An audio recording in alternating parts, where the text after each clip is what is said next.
дээ. Өнөөдөр ээжтэй уншаа үлгэр төгөөд гэдэг номноос чон арслан чадсан гэдэг үлгэр уншиж өгөө. За хүүхдүүдтэй чон арслан чадсан гэдэг үлгэр уншиж өгье. Нэг чон хавцлаар шогшиж явжээ. Гэтэл өөдөөс нэг арслан гараад ирчихэн.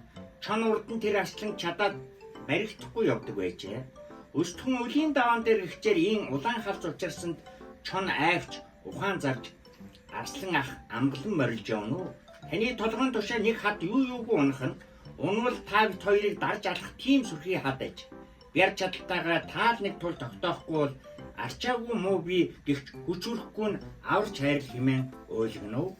Арслан дээш шартлан үнэхээр нэг айхтар сэрдээсэн хад байх тул толгоогоор нь тулж хөлийн чинээ дороо бацсахсав гин. Чон үүнд ааг бярт арслан өршөөрч аюулаас зайлуулаа. Одоо би даруй одоод тулах юм олж ирж таныг гарах суваа.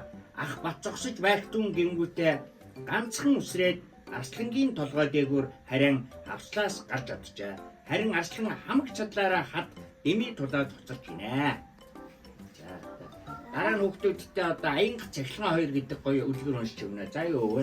За Баяртай. баяртай хүүхдүүдээ.